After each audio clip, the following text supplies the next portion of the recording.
If the government gets too timid to do Yeah, I that. see. Hi everyone. Hello. Okay. Hello. We'll talk afterwards. And welcome back.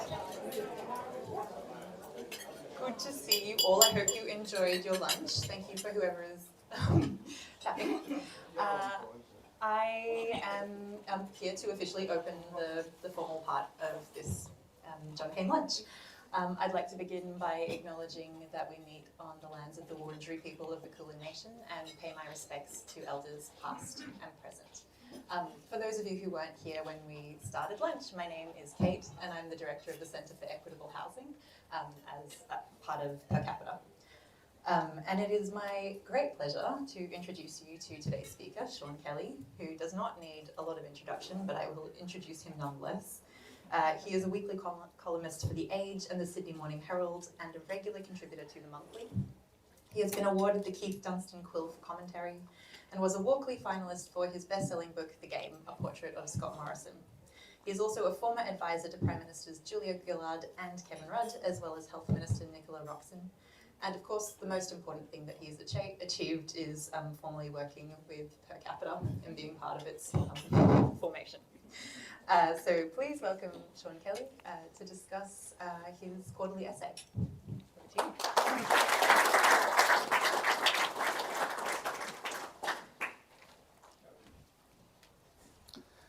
Hi everyone, thank you so much for coming out today.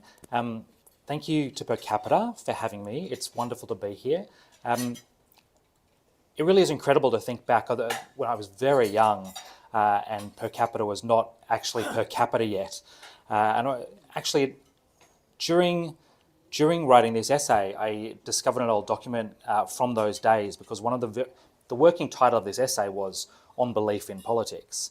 And one of the very first things we did when Per Capita was being established was we were all given the piece of homework to go away and write a one-page or less document on what we believed.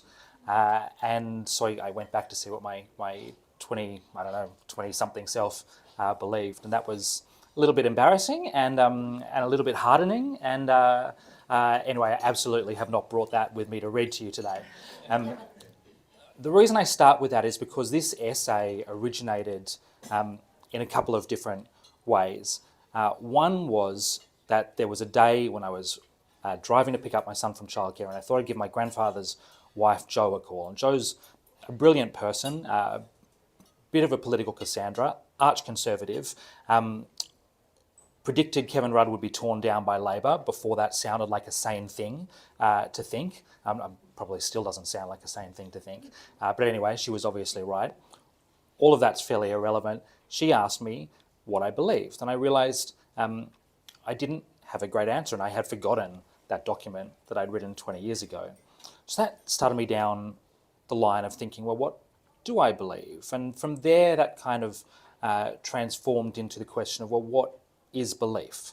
Is it a set of principles that we live our life by? Is it a philosophy, a coherent philosophy that we can articulate to other people? Or is it a feeling? Is it a set of feelings? Is it a reaction? The way we react, I think this is true for me a lot of the time, the way we react when we hear somebody else say something. We think, oh, well, I definitely don't agree with that, so therefore I must believe this thing. So that was one half of the equation. And then around the same time, and I think not entirely coincidentally, I was thinking a lot about Labor, and I was writing a weekly column about the government mostly, and I was puzzled. I was puzzled because on the face of it, I think this is clearly an old school Labor government. They care about wages, they care about workers, they care about Medicare. Those are their preeminent themes. And Anthony Albanese, I think, is very clearly an old school Labor guy. And I worked with Anthony Albanese, and I think that is true of him when you know him as well. And yet there was something that puzzled me about this government. And the more I tried to figure out what it was, the more I realised that the best word I could come up with for it, and it's not a perfect word, but it was the best word, was belief.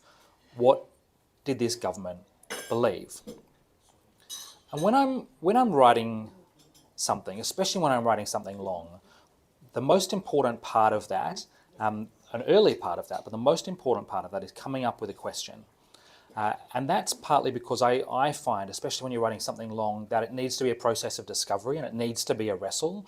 Otherwise, I'm not that interested in it. And I think that often comes across in the writing as well. If somebody knows exactly what they think and will brook no objection to it, then it's just the laying down of a monologue.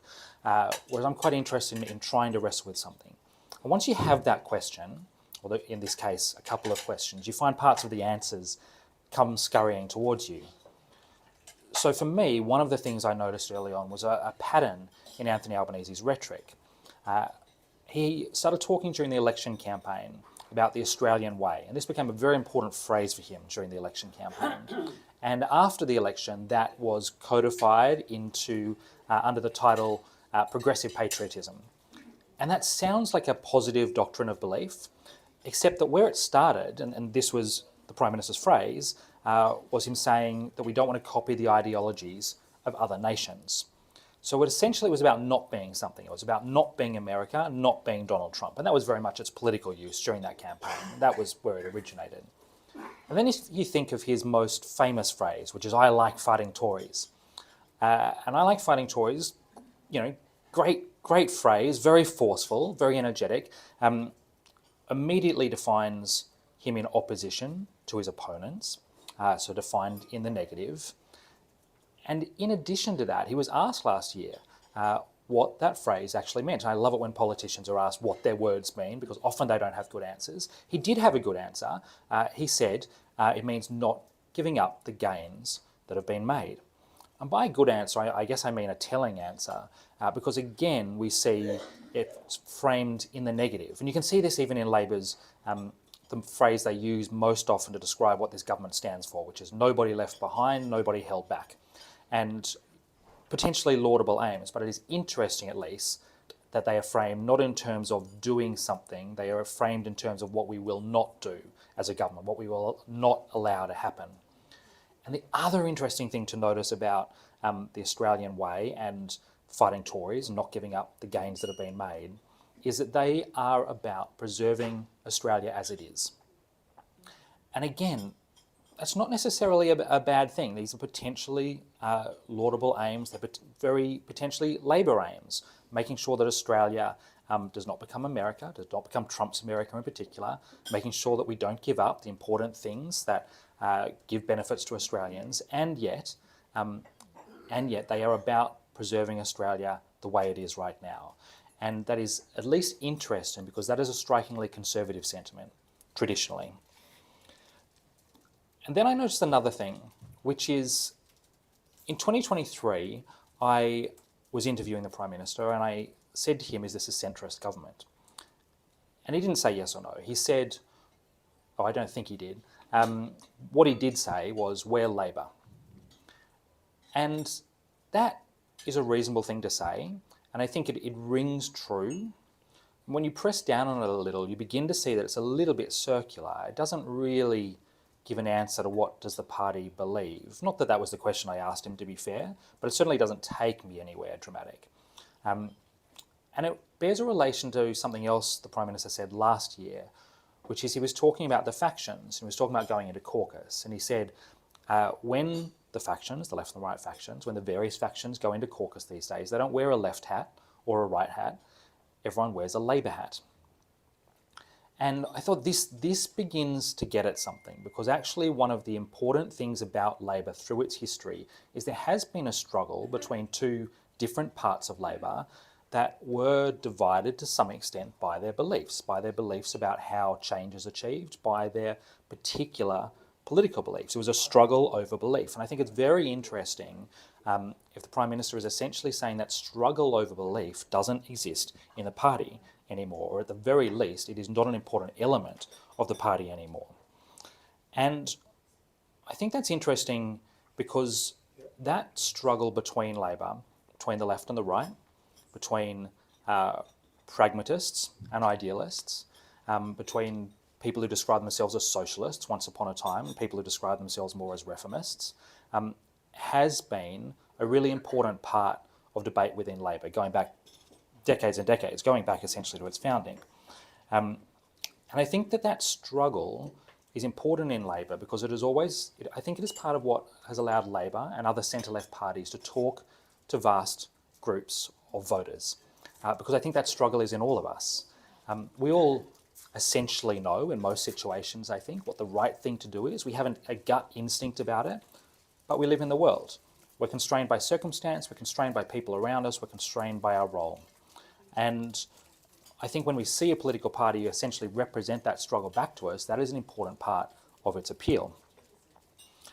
And then a few things shifted. So once upon a time, that idealism within Labor was represented as socialism. And I don't mean Soviet-style socialism, I mean more a focus on equality, but it was a phrase genuinely used. Jim Cairns described himself as a socialist. Gough Whitlam used the phrase socialism about what Labor was trying to do. Had a specific meaning in Australia, but nonetheless, they used that phrase. And that was true of centre-left parties around the world. And then the Berlin Wall falls, the Soviet Union collapses, and suddenly it becomes taboo to talk about socialism. And that's fine, except that it leaves large parts of the left without a clear endpoint that they can frame themselves in relation to. And the thing about an ideal, even if it's pure, even if it's rigid, is it acts as a kind of accountability mechanism. It means that every action you take, every choice you make, can be measured in relation to that ideal. Is it getting us closer to that ideal, or is it pulling us further away from it? And without that, I think you start to move inexorably towards a focus on pragmatism, because you don't have something pulling you in the other direction. And again, this is essentially the battle that has existed within Labor between the left faction and the right faction. The left were the idealists and the right were there to try to win power, and the balance between them was really important. And then a second thing happens, essentially coincident with the collapse of the Soviet Union, which is the Greens become a really significant political force in Australia. And what that means is that where that battle between idealism and pragmatism once existed within the Labor Party, the idealistic side of that, at least at a symbolic level, migrated outside the party. And of course then Labor does what every political party does, which is identifies itself, defines itself to some extent in opposition to its opponent's characteristics. And as the Greens took on the kind of rigid purity role in the Australian political landscape, Labor started to define itself more against that as the pragmatist. And you can still hear that in the Prime Minister's rhetoric. He will often say, the Greens are the party of protest and we are the party of progress.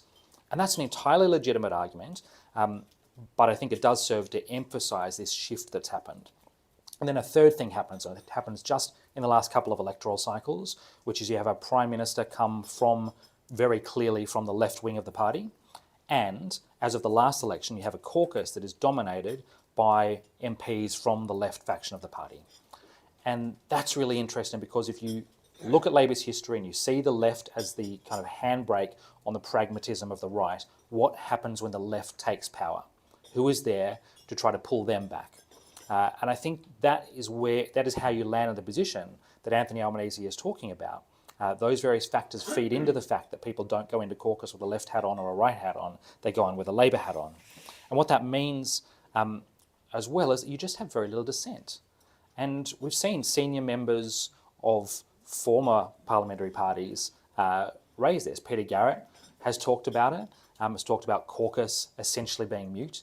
And the left wing, I think, of the caucus essentially being mute.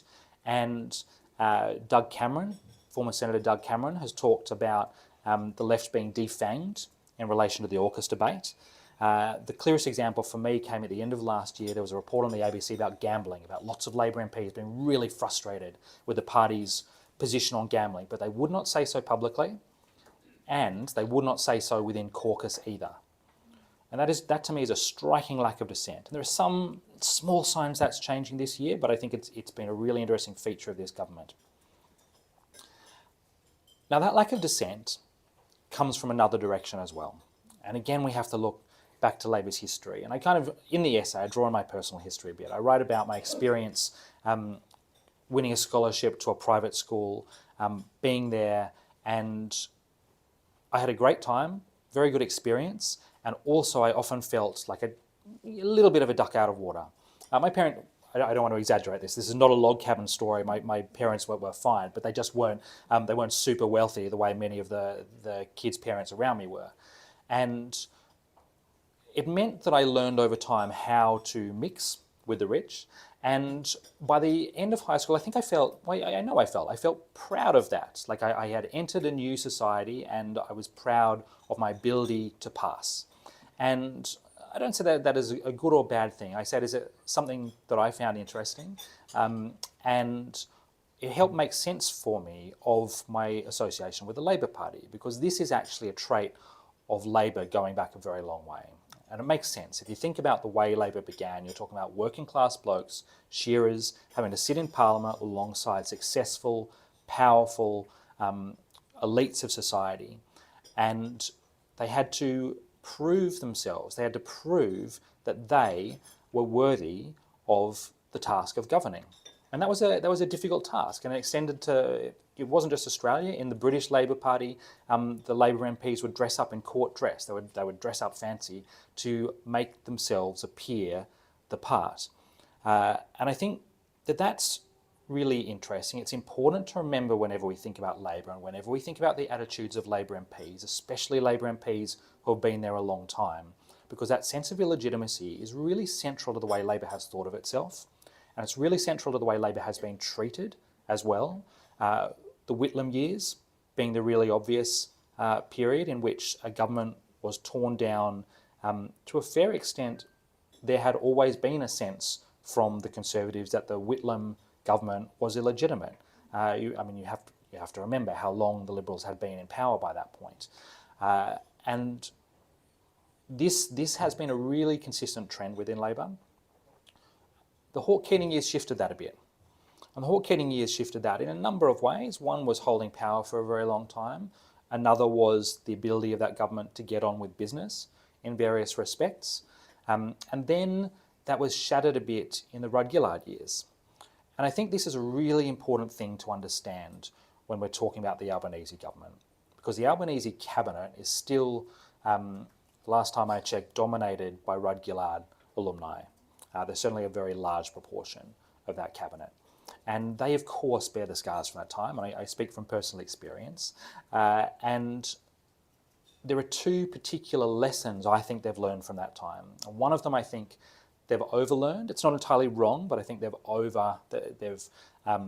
embedded it too deep within themselves. And then the second, I think, is a mistaken lesson. So the first lesson that they've learned is not to fight with business. And if you think back to the Rudd-Gillard years, how was it torn down? Well, it had an enormous fight over the carbon price. It had an enormous fight over the mining tax. And in both of those examples, corporate Australia was absolutely ferocious. And you can understand how a Labor government coming out of that would feel scarred. And you can understand at an intelligent level why people would come out of that thinking, well, actually, we need to approach battles with business very carefully, very cleverly, very strategically. And this government has done that. But I think the concern has to be that they've gone too far in that direction. And the strongest example for me is when they decided to tax the gas companies in the first term. And it's something they talked about as a big thing. The tax was so low that the gas companies did not bother pushing back on it. And you can tell why, because on the day it was announced, the change was so small that the share prices in those companies rose. And the government would often talk about this in private. They would kind of as a boast that they were good at not frightening the horses. I think that places very real limits on what you can do.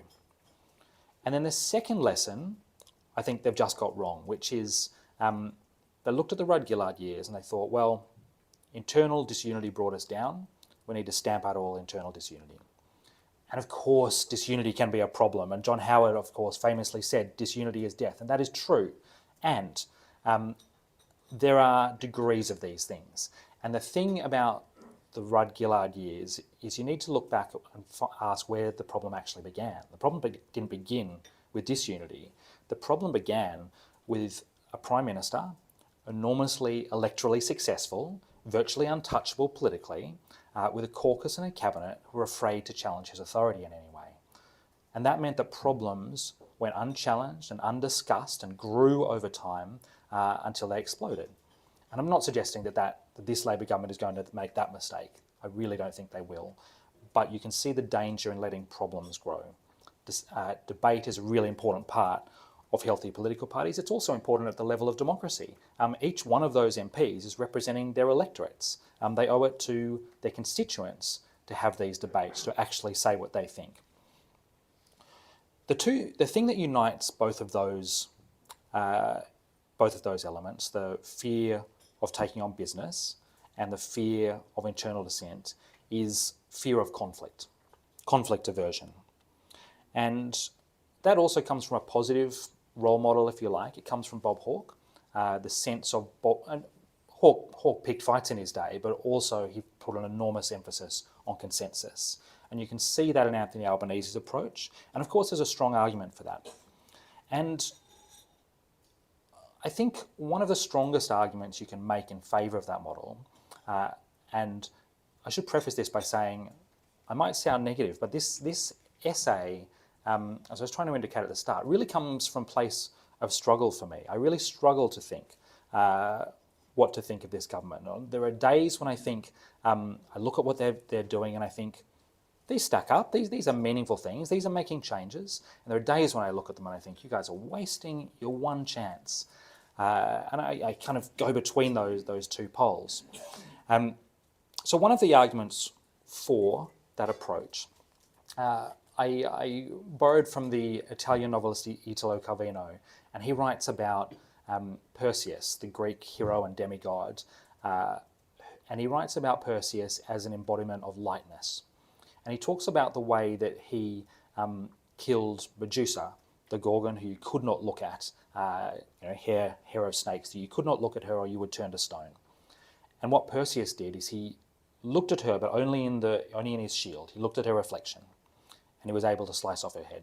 And he took her head and he placed it in his sack, and he carried the sack around. And he continued to use that as a weapon. He could turn other people to stone if they looked at her, but he never looked. And so Calvino uses this as a metaphor for carrying reality around with him, but never actually looking at it directly. And I think this is a reasonable and interesting way to think about Anthony Albanese. I think you can see this on some big... I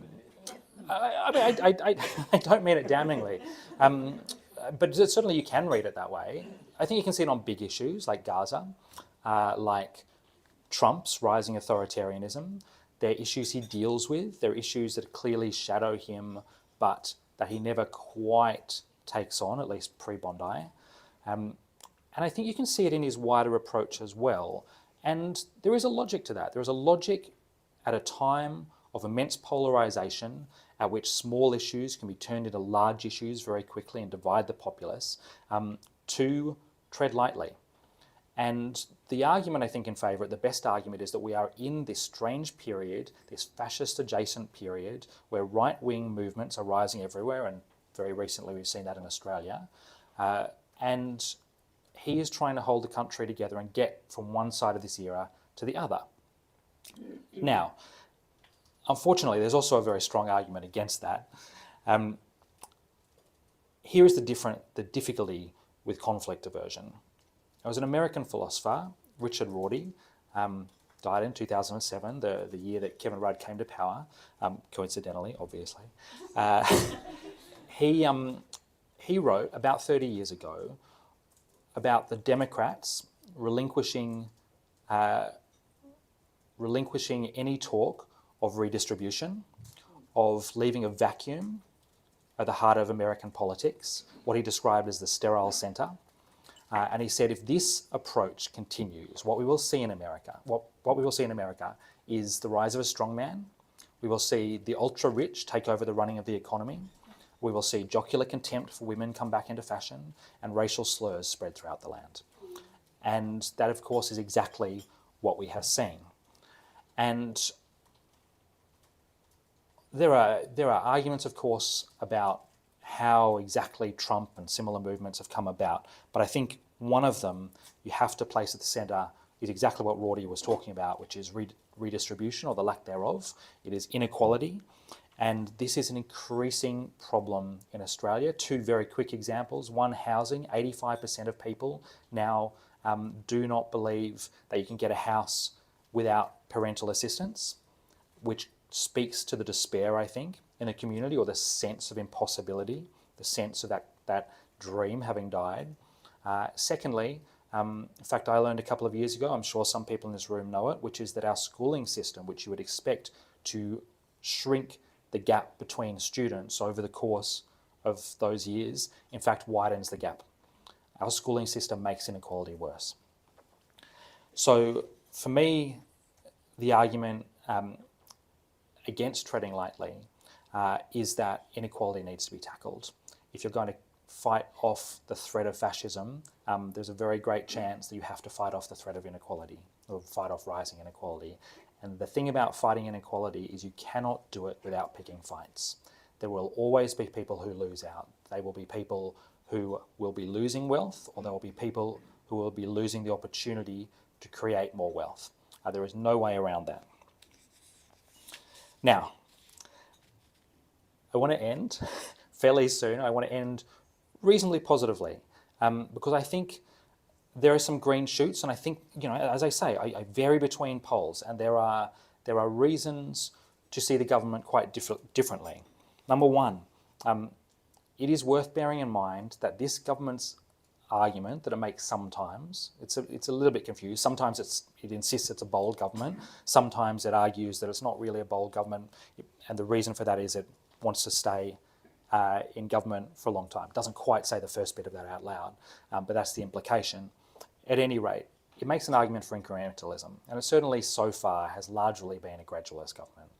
And the argument for incrementalism is that it can work. Franklin Roosevelt, the argument has been made, was an incrementalist. Now, there are arguments against that as well. I think the thing with Roosevelt, and Roosevelt said this, is you have to try something. Try something, if it fails, try something else. Of course, the key there is trying lots of things. But nonetheless, incrementalism as an approach can work.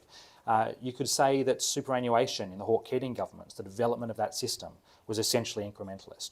You can build things over time, and sometimes, often in fact, things that looked small to us at the time turn out later to have been the beginning of something that built and became much larger. And that is certainly something the Albanese government argues for. It argues that particularly in relation to climate. I think that argument is dramatically undercut by Australia's role in exporting fossil fuels, but nonetheless you can see how its climate actions could add up to something quite significant over the long term. The argument against incrementalism, or the danger in incrementalism, I think is a better way of putting this, is it's a politically convenient argument. It feels like the answer, that the change you're waiting for is always just around the corner, the proof that this strategy is working. I guess my concern for the MPs who are currently within this government is that that's what they're telling themselves right now. If we just wait, things will change, and they'll get to the day that they finally lose an election, and they'll find themselves still waiting. But the main reason for hope, I think, comes from the sense, and it's a very important sense, of the particular era we're living through. And I don't just mean the rise of the right. I obviously don't mean the rise of the right. I mean where the rise of the right is coming from, and I think it's coming from that inequality, and that inequality in turn is coming from a set of assumptions that we have about our society, the way it should be run, often goes under the term neoliberalism. When neoliberalism first came along, it held out the promise, and I'm cribbing from the historian Gary Gersel here, he talks about economic orders, neoliberalism having superseded the New Deal order of Franklin Roosevelt, and it held out the promise of a good life. It wasn't just a set of economic policies, it was also an ethos, if you like, or an attitude. You could travel, you could eat different foods, you could be whoever you wanted to be. It was exciting, it excited people on both the left and the right. But of course the difficulty with neoliberalism is that over time it's come to seem quite hollow to lots of people, and that's for a number of reasons. Firstly, it wasn't available to everyone. Those benefits weren't available to everyone. It became clear that they were the province of some and not all. Secondly, even if you could participate in some of those benefits, eating lots of different cuisines, travelling, there were other benefits you couldn't partake in. Perhaps you couldn't get a secure job. Perhaps you couldn't buy a house. And then there was a third element there is a third element, which I think is a growing sense that many people have of an emptiness to this contemporary life, that the good life is not really a good life, that something is missing. Now that sounds very despairing, and I think it is a really complicated moment for centre-left parties because a lot of people have noted this, where we essentially seem to be at a transitional moment where something hasn't come along to replace neoliberalism, and centre-left governments feel that something's wrong, but they don't quite know where to take their countries either. But one of the most interesting interventions I think Anthony Albanese has made, and I know there are plenty of people who are critical of it, but I think it's really interesting, is the banning of social media for young people. And the reason I think it's really interesting is because I think it is a direct intervention in the idea of a good life. It is a way of saying actually that, where we're all on our phones all the time and where we are cutting off contact from each other, that is not a good life. We are making an intervention as a government in what we think, in the way we think society should exist. And I think that's really interesting. I think it's interesting because I think it is connected in a distant but not invisible way to Anthony Albanese's emphasis on kindness. And he has talked about kindness, he talked about it in his election night speech, and he talked as well about Australians looking after each other. And I think that's a significant intervention from a Prime Minister. I think it's significant because if you think about John Howard, one of the ways that he changed this country was by reflecting a vision, his vision of us, to us for 12 years. And I think he did succeed in slowly dragging Australia towards his vision of ourselves. And so I don't think we should discount the importance of a Prime Minister who talks about kindness, especially because I think kindness is essentially opposed to many of the kind of individualist dog-eat-dog tenets of neoliberalism. Of course, what Howard also did was connect his philosophies and his rhetoric to actions. And this brings me to the final point, which is the things can change. I write in the essay that Anthony Albanese in his first term did the difficult things, the voice referendum and the stage 3 tax cuts broken promise in the second year. And I think there has always been a chance that he will do that in his second term as well. And it is interesting in recent weeks. We have started to hear talk of high-speed rail. We've started to hear talk of a capital gains tax shift. These are not utopia, but they are significant. And they are visions of the future, and they are visions, importantly, of a different future, of a society different from the one we have now. I think that's really interesting because when I think about Labor and the failures they've internalised and the things they've retreated from, you think about capital gains and negative gearing, you think about Bill Shorten attempting those from opposition, and Labor really took that on board and thought we can't touch these things again. But of course, Shorten was acting from opposition. Or you think about Julia Gillard with her carbon price and Labor not being willing to touch that type of action again. But of course, Gillard was in minority government, facing misogyny, Kevin Rudd behind her, incredibly difficult circumstances. This government has a depleted, putting it mildly, opposition. They have a huge parliamentary majority. They have a Prime Minister with decades of experience in the Parliament, a hugely experienced cabinet, pluses and minuses to that experience, but nonetheless some significant pluses. I think that they might be capable of a lot more than they have allowed themselves to think, or at least than they allowed themselves to think in the first term. People say to me that Anthony Albanese is more confident this term. I think we can see that in some of his public appearances. So it's going to be very interesting to watch this term. Thank you very much.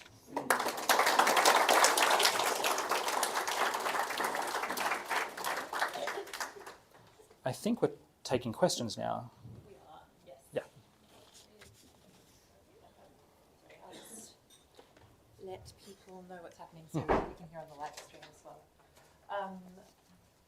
Thank you so much, Sean. And I'm sure everyone is very keen to start asking questions. Put your hands down for a second.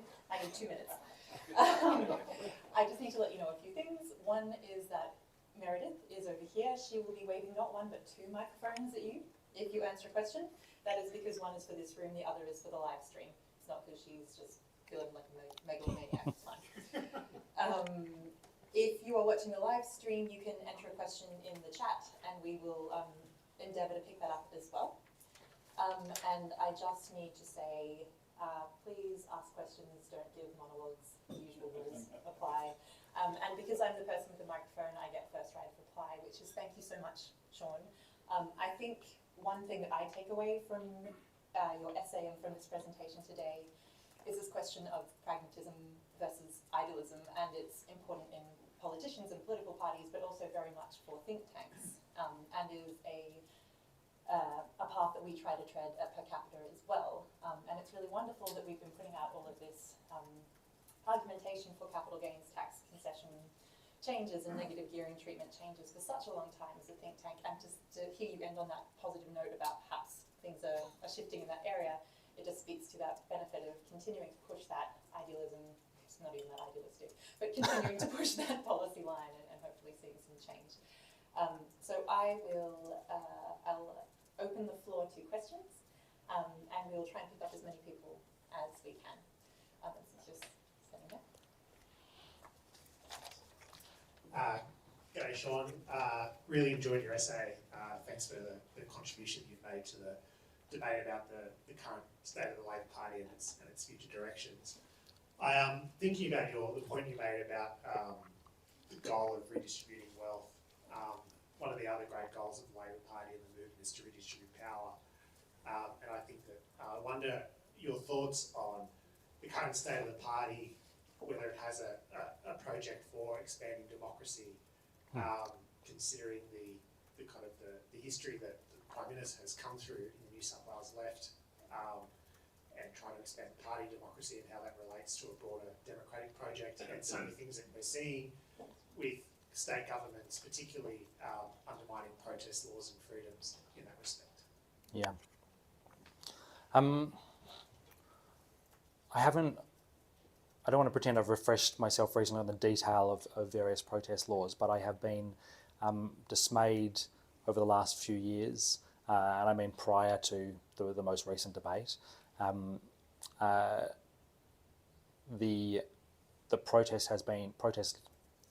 The ability to protest has been, it seems to me, systematically undermined across the country, and there has been very little pushback from Labor, and at times Labor has led those crackdowns, and that to me seems disastrous. One of the arguments you will hear from Labor politicians sometimes is protest is not the way to get people on board, or this particular type of protest is not the way to get people on board. And of course, there should be limits to, of course we are free to cast judgment on different types of protest and different types of actions. But that argument in itself often feels really underdone to me, because the left, as does the right, the left depends on different groupings coming together, different groupings pushing for change in different ways. It's an argument that Richard Roddy makes, that, and he does it from a mea culpa point of view. And you've read this, but he says that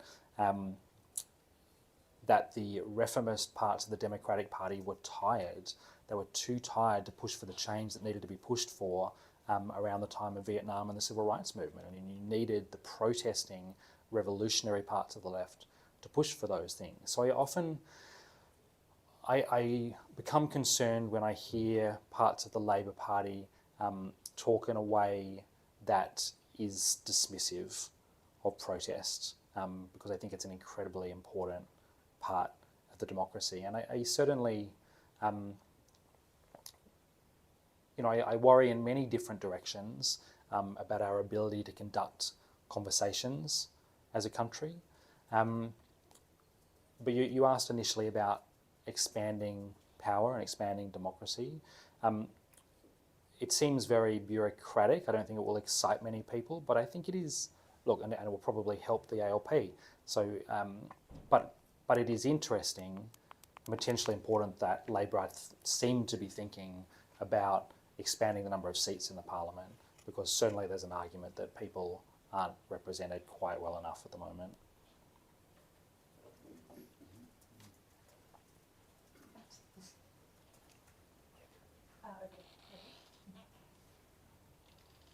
Hi there, Sean. Thanks for the great essay and talk today. I want to come back to that point about Albanese loving to fight Tories. But looking around, there doesn't seem to be many Tories to fight at the moment. So do you think that means that he has now space to open up an internal debate? Or do you think his instincts to do battle with outsiders means he's going to turn more of that attention towards the Greens, who, as you say, represent more of that ideological left perspective? Look, I really don't know. I think this is one of the big questions. I think it's very worrying, the collapse of the coalition. I think it's very worrying because, this is a tedious cliche, but you do need an opposition to hold government to account. You need a strong opposition to push government, and sometimes that can be a negative thing.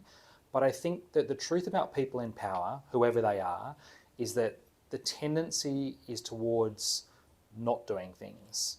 It is easy to become trapped by that, and you need people urging you on, whether it is protest, whether it is more revolutionary parts of your party, of your movement, whether it is the opposition in various ways. A government that doesn't have any pressure coming on it from anywhere is a worry. I think in a way it's less a question though about Albanese. Well, it is as much a question about the caucus. To describe this as a unified caucus is true. To describe it as an incredibly quiet caucus is also true. I'm really interested to see whether they become louder. There have been some, again, green shoots. There have been some little signs in the last couple of months that they're a bit more willing to make their views held.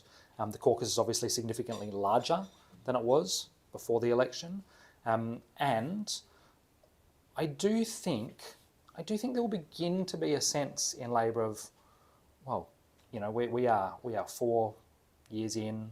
Soon we'll be 5 years in. We want a legacy. So I think the question is as much about who else in Labor will push the leadership. You want to go on the same part of the room? Thanks very much for your talk. It's been very enlightening, and must say it was an extension of the Big Ideas talk, which was on at 12 o'clock of your walk lecture in Adelaide. I didn't realise that was going to be on. I heard it on the radio here, and I thought, that's strange timing. You basically said what I missed from not listening to the whole. I could ask about the impact of Bondi on Labor, but I don't want the room to go into divisiveness. So I will ask about One Nation. From memory, One Nation came second to Labor in Hunter at the last election, and I can't remember whether it came second to Labor in any other electorates. But lots said about the bleeding of to One Nation from the right, but I'm interested in your views about the bleeding to One Nation from Labor. Yeah, that's a really good question. And by the way, I just want to say thank you to everybody for your kind words as well. I can't recall the Hunter result. I'll have to trust you on that. Obviously, One Nation mainly takes votes from the coalition, and they don't always return them to the coalition in preferences, so they are a net downside for the coalition. But I think the greater thing here is simply the shift away from the major parties. The thing that seems to me unremarked in all the coverage of One Nation, the fact that they're level pegging the coalition or overtaking the coalition or within spitting distance of the coalition, depending on which poll you look at, is that they're also within, if not spitting, kind of like within cooee of Labor. They are polling extraordinarily well. And there was a survey in this morning's paper of voters saying that their main reason for that was they want an alternative to the two major parties. Now, how accurate that is, I don't know. You ask people why they vote a certain way. I'm always a little bit cautious around those polls. But nonetheless, it speaks to something. It's interesting because it confirms something we know already, and that is just the dramatic shift away from the two major parties over the last decades. And I feel as though Labor is not very realistic about this. There is a sense within Labor that look, they might be right, but there's a sense within Labor that the last election could be the beginning of a new trend in which Labor's primary goes up and up and up. And that might be true. But the more likely scenario is that the last election was anomalous, and we know it was anomalous. We know Peter Dutton was the most unpopular leader, major party leader in history before Susan Lee, and that he and that Donald Trump played a massive role in boosting incumbent governments around the world, and that happened to coincide with our election campaign. So there were anomalous factors, and there was a small anomaly, which is Labor's vote actually went up. But overall, we know what the trend has been over several elections now. It is a trend away from the major parties. So I think that is one of the major things we have to see. So I don't think One Nation is specifically harmful to Labor, but I think that they are indicative of a larger problem. I think that their rise means that the debate on immigration is going to become even uglier over the next few years. And if the debate ends up being about immigration, that is always a political danger for Labor. And, you know, we should not discount the possibility. We should not discount the possibility of a party, be it One Nation or an alternative to One Nation, coming up on the right of the coalition, the way they have in comparable countries to ours. The thing, people will often say, well, Australia is protected from the rise of the far right by compulsory voting and a strong Australian Electoral Commission. And I think that makes sense when you kind of read backwards from the fact that we don't currently have a far right government. But I think if you look at America and you say, well, do you think if America had had a strong Electoral Commission and compulsory voting, that they would be in a completely different situation from the one they're in? And I don't really think so. I think the inequality is a much greater factor. So that, to me, that the main thing about the rise of One Nation to me is the rise of One Nation. You know, it's forget about its impact on the other parties. Exactly, it is that One Nation is rising as a force. Right-wing racist politics is rising as a force in this country.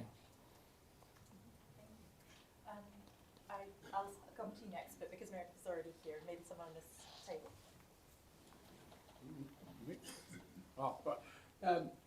Thank you for your speech, and I really thought your essay was excellent. In neither cases have you referred much to the role of the unions in the government. I find it a really odd situation that the unions now represent, and I'm an ex-national union official, that the unions represent only about 13% of the workforce. Only half of unions, roughly, are affiliated to the Labor Party, which means they're roughly representing about 8% of workers. And yet they have 50% of all positions. And also, very few unionists at the rank and file level are members of the Labor Party. And yet they wield power, and the factions basically are based in the unions. I'm interested in what's your observation of their role so far. Finally, I've had a view for many years that unions, as a matter of principle, should never affiliate to any political party. However, they should have their members in large numbers there, so you have a genuine union experience, whereas at the moment it's just a handful of factional union warlords. Anyway, you've had a lot of experience to see that happening, so interested in your view about that. Look, I have conflicting feelings on this. I think, you know, the Labor Party became very factionalised. I met Gough Whitlam many years ago at a race day, Mick Young race day in Sydney, and the only thing he said to me was factions. You know, the factions are destroying the party, and so the reason I say I have mixed feelings is because, of course, those factions at that point were the unions were very dominant, and there was certainly a sense of the party. I guess the beginnings, if you like, of the party moving away from being divided on belief towards being divided by people who wanted to share out the spoils of power. And that's obviously the downside, the potential downside of any grouping that becomes powerful, unions or otherwise.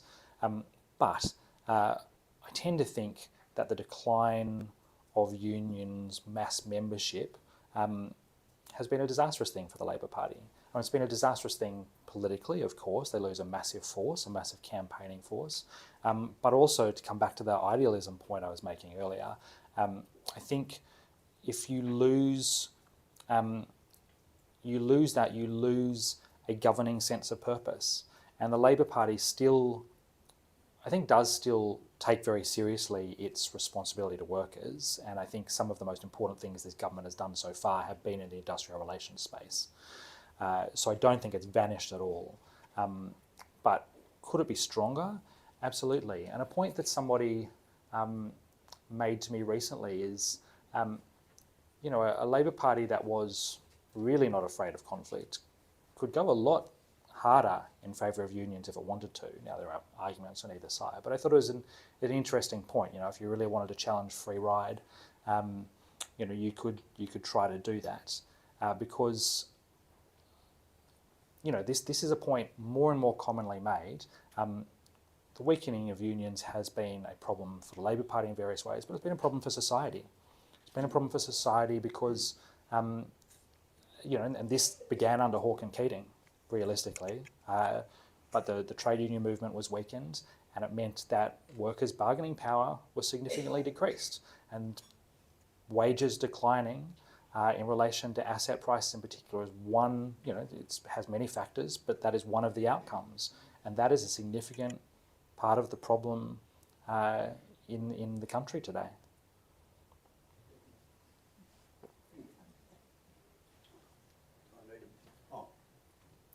Thanks very much, Sean. Very interesting. Look, on the One Nation polling thing, I mean, you never see in these poll reporting of where the levels of support come from. So I would suggest that the support for One Nation has mainly come from rural areas, not in the suburbs and the cities where the Libs, if they're to come back, would have to win a lot of those seats. So are we sort of misunderstanding this support for One Nation as a threat? Yeah, look, it's a really good question. Yes and no. So yes, it would be concentrated in the regions, and there's talk of what, you know, from people who know better than I do, of what it would mean is that in some regional seats you've got 45% support for One Nation, which is huge. Nonetheless, as you say, regions, you know, most people in Australia live in urban areas. If you look at people over like 47, 48, or across the Australian population, if you ask somebody who is over 47 today who they are going to vote for, their most likely answer is Pauline Hanson. You know, their most likely answer is One Nation. It's not a majority of people, but it is the largest number. That's across the country. So yes and no. And that urban regional thing is really important in the way it affects the coalition, because the coalition is essentially a rural and regional party now, and it needs to be urban if it wants to govern again. But at the moment, its MPs come, you know, overwhelmingly from rural and regional areas, and now it is trying to compete, or the Nationals are trying to compete with One Nation. So that means, I think, that One Nation, with its rural and regional focus, has an outsized impact on the other major party of government in this country. And so that is significant in our politics as a whole. I'm just conscious of only taking questions from men so far, and the feminist in me says that we should go back here. Can we ask this question? Yeah. Sorry, where am I going? Sure, thank you. I enjoyed that very much. It's very stimulating. Sorry. Thank you, terrific. And I think your thoughts actually have developed significantly since the essay. So the thing that I wonder what your thoughts are about is what you haven't mentioned, particularly in the historical framing, is religion, which was a driver of much of the factionalism, in fact the real driver of factionalism in Labor, the major driver to oppose the concept of socialism as being secular and godless. And so, okay, that's all past history, but it's that which broke up the Labor Party, as well as division, breaking the first Labor government, the first working class government in the world during World War I over Ireland and conscription. So these have been the big stories, and then we had the whole anti-communist crusade, etc. Now we're in a different era. That all ended really with Vatican II. What's changed now is that we again have religion as a very important part of our political communities, and they're various religions. They're not Christian. There's very large Muslim and growing Sikh and Hindu. And so this is a whole other world. And we, in Labor in Victoria in particular, but I suspect also in New South Wales, has in fact been elected over the past so many years by this migrant vote, who's supportive of Labor in all sorts of secular issues, but whose cultural preferences and values are at odds with inner city, middle class, progressive cultures. And we're very insensitive to that. So I was just wondering what your thoughts were about how Labor starts to now deal with a genuinely multicultural society, where we can find common values across all those religious groups and secular groups in terms of the golden rule, because they all have that, but in fact where they're being driven and increasingly driven by conflict overseas. So a multicultural society is one where people have to live and work with people who may have not recently or even long before been enemies and trying to kill them. So how do we talk to people? How does the Labor Party talk to people and listen to them and engage with them when we've actually got this extraordinarily diverse population now, different in Adelaide, different in Perth, but Sydney, Melbourne, and partially Brisbane. This is a different Australia, very different from the one, in a way, you wrote about and were thinking about. The world has changed. So what are your thoughts on that? Yeah, look, absolutely. Australia has changed dramatically, and I feel like you're right, sometimes we acknowledge that, and sometimes we seem to ignore it and pretend it hasn't happened. This goes in so many different directions. It goes partly to, well, in a part, Labor is given a gift. Labor is given the gift of a coalition which is chasing one nation, because migrants tend to move to urban areas more. 1/3 of Australian residents are born overseas, and it is very hard, I think, to win those urban areas, to appeal to urban voters, both people who have migrated here and people who are comfortable, accustomed to living alongside people who have migrated here, and love that. It is very difficult to win those people and those two groups of people and those voters if you're not talking to their concerns, but mostly if you're essentially trying to treat migrants as a problem to be dealt with. And Angus Taylor, who in some respects, the new leader of the Liberals, in some respects is walking a fine line on this, but then he used this phrase, which is the numbers, in terms of migration, the numbers have been too high and the standards have been too low. And that to me seems a pretty ugly phrase. Certainly risks being seen as ugly. And I don't know how far the coalition can go as long as it pursues that line. In terms of Labor, look, I haven't thought about this enough, but I suspect one of the answers, to come back to the start of your question, and the fact that there were large divisions, and of course there were large divisions between Protestants and Catholics, and there were other groups like Jewish people who were discriminated against. If you go back to those times, what the Labor Party did was it had a clear set of economic concerns. And I suspect that is how you end up running a set of policies which unify people again, because whatever people's precise differences on various cultural matters, and I mean cultural matters in a kind of culture wars, broad cultural sense, they can be brought together on economic matters, I think. And one of Albanese's strengths, I think, weakness and a strength, is this light touch.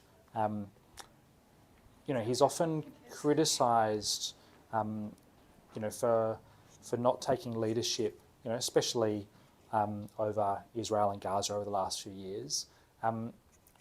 But he has also managed to not inflame things. And I think that while that's not kind of up in lights. People don't applaud him for that. I think it might be an underestimated political strength. And I think, and again, that comes back to that coalition Labor comparison. The coalition want to inflame these things. Albanese is trying very hard not to, and I think that might be one of Labor's, under-acknowledged strengths. Thank you. I need to conclude this, the question and answer. I'm sorry that we didn't get to everyone. So please join me in thanking Sean for his... Thank you.